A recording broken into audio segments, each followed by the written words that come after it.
and they have to see people. They don't have the whole time. So that's why we call it as elevator pitching. That 2 minutes, very powerfully, you have to tell that story. So, and yeah, again, the African theater, brilliant idea. But again, as Matthias said, we didn't see from anyone, pricing. How to reach there, accessibility is important. And one thing that I specifically noticed that everyone had a name, which is brilliant. So I will just summarize from the earlier sessions the points that you said is important, which which should actually reflect in any business plan you make. You said that any business in ecotourism should have passion in it, should be passionate, should be a genuine project, and you all said that it should have a business plan attached to it, and the name and branding matters a lot, and you should have a conviction about your product so that you can market it very powerfully. And then product development itself is marketing, so don't wait for marketing for the product to be completed. And you should be technology savvy, technology friendly, and you should do the data analysis pretty carefully. And how you present makes a big difference. And your story, whatever the story is, it has to be presented powerfully. And community interaction within your area is very crucial, and best way to do business to start with is word of mouth. And the experience that you're offering in terms of a service or a product, that makes a big difference, because the focus on the experience is what makes a beautiful product. And then of course financial viability is very crucial, and it has to, whatever business plan you're making, it has to be practical, and the story you're telling has to be inspiring. So thanks a lot for all the contributions. I think it was extremely enriching for all of us. So I will now move forward to the next topic on the agenda, which is probably a topic that is often, and probably too often, completely neglected, which is health and safety. Health and safety seems to be very dry and theoretical.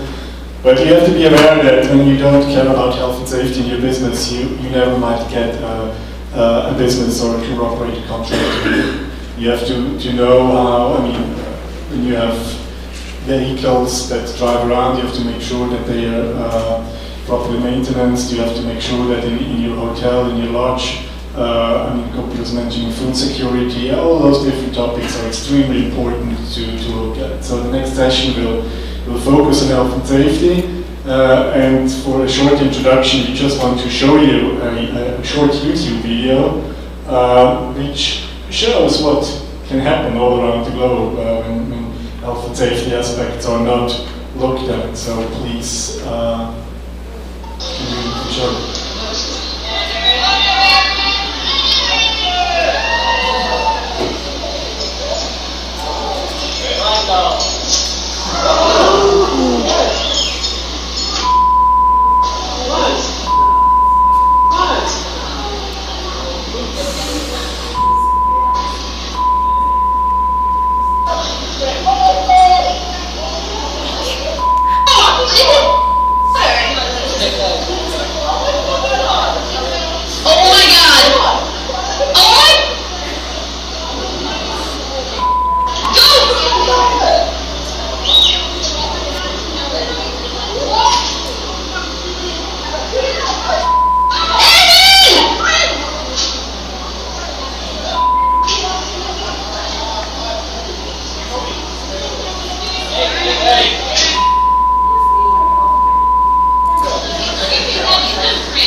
Okay, just to let you know that the lady survived, so that's otherwise you would have shown the video. And just a few comments about this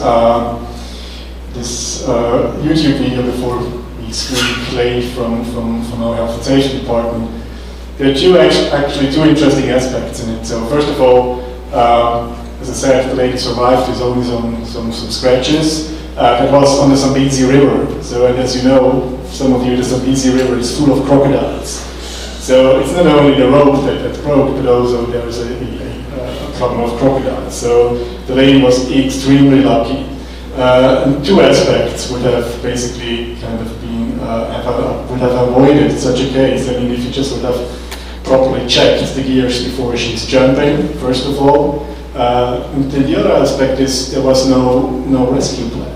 I mean, you hear the lady screaming, just do something, and everybody completely panicked. Nobody really knew what to do. So it's about looking ahead, precaution principle, looking and try to avoid such things, but you also have to make sure that in a case of emergency, you know what to do. And I'm happy to introduce Clay now as on film. We shooted the film 2 weeks ago in Zurich.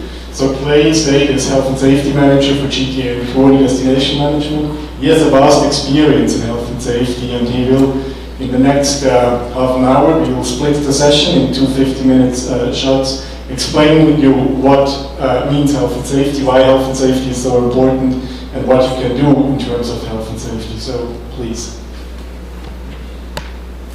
As Julie said, my name is Clay States. I'm the health and safety manager for GTA. And I have been with GTA for the last 6 years, looking after the health and safety of the hotels and the products that we offer to our clients worldwide. Before that, I used to live in North Africa in the Middle East, investigating food poisonings and accidents for travel companies and tour operators. So I've had a lot of time and experience working with large multinational companies and hotels and smaller run operations as well. And what I'd like to bring to you for the next 20-30 minutes is just some of those experiences and those understandings to try and help you understand why health and safety is important to your business and to follow it through. So first of all, what are the perceived barriers of health and safety? Quite often people say to me health and safety is too expensive. It's not easy to understand. There's too much legislation around it, and if you work in more than one district or one country, then it's all totally different. And also they see health and safety as, if you like, the fun with. So we come along and we say, you can't do this and you can't do that. For no reason really, and it's a stopping or putting barriers in place where you're trying to, one, have customers enjoy themselves, and two, try and make money and be able to. And what I want to try and impart upon you is health and safety isn't that at all. It's not a barrier, it's an enabler for you to carry on and improve your business, and improve the market that you serve.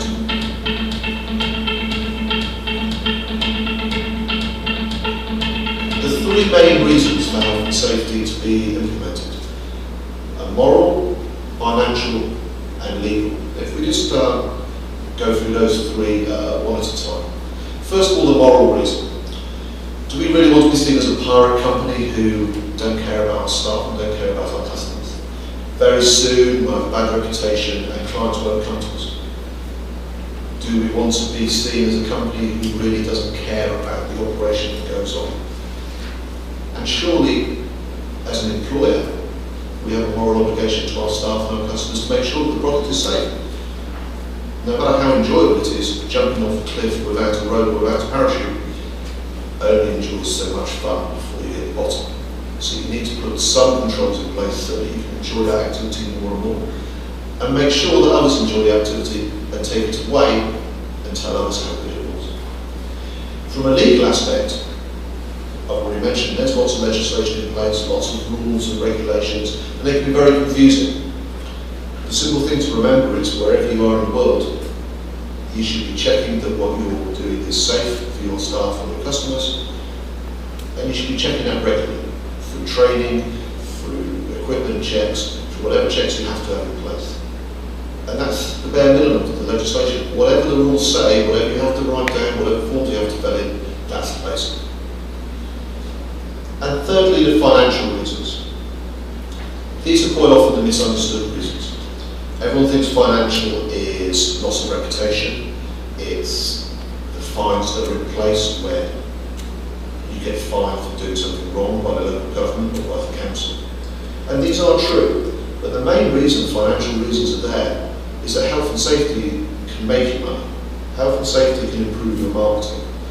There are a growing number of companies around the world, especially in the Western world, in Europe and in Australia, where these clients, these customers will ask what you do for health and safety before they even work with you. So if you want to have this business, you have to have this health and safety in place. And if you want to improve your business and increase your sales and increase your marketing potential, then putting basic health and safety standards in place are a bare minimum and a must. And they will make you money rather than cost you. So where do we start with health and safety? It's a minefield sometimes, it's very hard to understand where to start. And quite often businesses around the world have spent hundreds of thousands or thousands of pounds paying for very expensive consultants to come out and tell you where to start, where you shouldn't start. But really it's very basic. The key things to bear in mind are that you need to reduce the risk without ruining the activity. So you can still go bungee jumping, but just make sure that the customers are trained, they're given a safety briefing. Just make sure that your staff are trained on a regular basis. And please make sure that the equipment is checked every day, at the start of the day. So it doesn't get rid of the activity. All you're doing is putting some checks in place to make sure the activity is as safe as possible. The customer makes the decision whether they want to take those risks or not. But you need to educate them so that they understand what the risks are and what they do. And this is how you can save yourself as a business, as a protection, but also you can make money by doing this because it encourages more customers to come, it encourages more companies to work with you if you care about your clients in this way. How we can ensure that if the worst does happen, that we can minimise the damage and minimise the risk. So if you're operating in the middle of the jungle and someone needs hospital treatment, what's the easiest way to get to the hospital? Or is it not possible to get to the hospital in a speedy way? In which case your staff are going to need medical training and they're going to need to take basic medical supplies. You should have thought these processes through. You need to have thought what happens if this goes wrong, what happens if this goes wrong. So if you're working in a hurricane belt, what happens if a hurricane is coming? How do you operate or do you stop operating? These things need to be considered and these things need to be written down and trained to your staff and things put in place to make sure that you've covered every eventuality. And those are the two basics. So to reduce risk, we need to understand where risk comes from. Every individual operation will have different risks, different inherent risks and different less obvious risks in place. But some of the more obvious risks that every operation can come into contact with. Slips, trips and falls, and this is the most common type of accident that happens around the world. Whether it's tripping over a cable, whether it's tripping over a tree trunk, or whether it's falling off a rock as you're jumping across the river. All these accidents are classed under slips, trips and falls. Your water and food supply, where does it come from? And is it secure? Or are you getting water from a well? And that's not checked. Think about it when you think about health and safety, and that's fire. If you're operating in a building, if you're a hotel operation, or if you're operating out of any kind of structure, then there should be fire controls and evacuation procedures in place. Especially if you operate any equipment that could create a fire, so if you've got cooking stoves, or if you've got any compressed gas, any of those sort of things on the premises, then you need to consider fire controls in place. And that takes us on to gas safety. One of the incidents that occurred a couple of years ago in a hotel in Corfu was that there was a villa that had a gas boiler fitted to the side, and it was leaking carbon monoxide. One night a family of 4 went to sleep, and unfortunately only the parents woke up in the morning and 2 children died. When you're operating with gas, not only is it a fire and an explosion risk, but if it's in an enclosed space, you have to consider the possible leaks as well. So if you have a tent that has a gas that cooks or heats water, then you need to carry out very stringent checks on a regular basis. If you use gas in an open area for cooking or for other operations, then you need to contain it properly so that there isn't any risk of explosion or fire. If you're operating with water, then drowning is an obvious risk, and this can be easily with life belts and training of your staff to make sure that they're trained as rescuers, and to make sure that customers give them briefings if there are strong currents, if there are other issues, very shallow or very deep, then customers should be made aware of these issues. And one of the keys is staff training, making sure that your staff understand what the risks are, but also they understand how to control those risks and how to react to those risks. Quite often things will go wrong in an operation, and one of the things that can make it from a negative to a positive is how the staff react and control them. You can have an incident that could be quite horrific, a fire, but if the staff react well, the thing that people will take away is that the staff reacted well. If the staff react badly, that's what they'll take away. People understand an accident or an incident can occur. What they can't understand is if your staff don't know how to react to it. So the key is to make sure your staff are aware of that. Motor vehicle risks, so if you operate jeep safaris, if you have a minibus and coach that takes people to the operation, or bush taxis, any of this sort of operation, you need to make sure they're as safe as possible. This obviously varies from country to country, but you want to make sure that they operate at least at a minimum standard in your country. Just because you're operating away from capital cities and in jungles or in deserts doesn't limit that responsibility. You need to make sure those vehicles are safe. And if you're using third parties to bring people to your operation, that third party impacts upon the image of your operation. So if there are taxis, if there are coaches, if there are minibuses, make sure you're dealing with companies that are like-minded like yourself and that care about safety, because that's the first impression and the last impression the clients will get of your operation. And the last common one is terrain. So whether you're operating in a big city, then you have to worry about the traffic, or whether you're operating in the desert where you have to worry about the heat and the sand. Terrain is a big concern or a big consideration for health and safety. So you need to think about where you're operating and how to take that into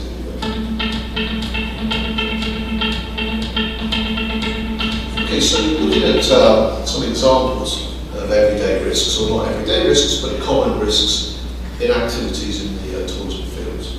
We all cross the road. We all cross the road from several to hundreds of times a day. And that's a simple risk assessment. That's a simple check of whether there's any risk before we cross the road. We all look both ways before we go out. And it's as simple as that. If you look at each operation during your business and look at it from that point of view, then that's a risk assessment. If you look at rafting going on the river, whitewater rafting is a dangerous activity, but it doesn't have to be stopped by the health and safety police. What you want to do is to put life jackets on people, put helmets on them. Keep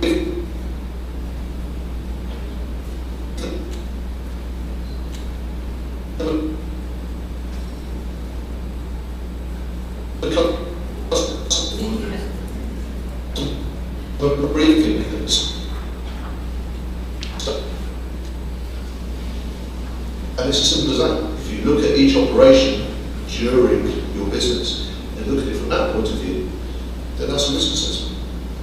If you look at rafting going on the river, whitewater rafting is a dangerous activity, but it doesn't have to be stopped by the health and safety police. What you want to do is to put life jackets on people, put helmets on them, give them a customer briefing at the start so they know what on a regular basis. The more dependent your life is on that equipment, the more regularly you should check. So, if you're hanging from a rope, climbing up a rock face, a lady was doing a bungee jump over the Zambezi River, 110 metres up. She jumped down, and the picture shows on the slide, the rope frayed and it snapped, and she fell into a crocodile-infested river. Amazingly, she survived, and she survived with only cuts and bruises. But it's an example of what can happen if you don't check your equipment. From the video at the end, you'll see the rope was very frayed, and you'll also hear that the staff didn't know what to do. It had never happened before. Of course, it had never happened before. And so they panicked. Her friends even more. Was there anyone at the bottom? If there was, they didn't tell her friends. They didn't tell the people waiting.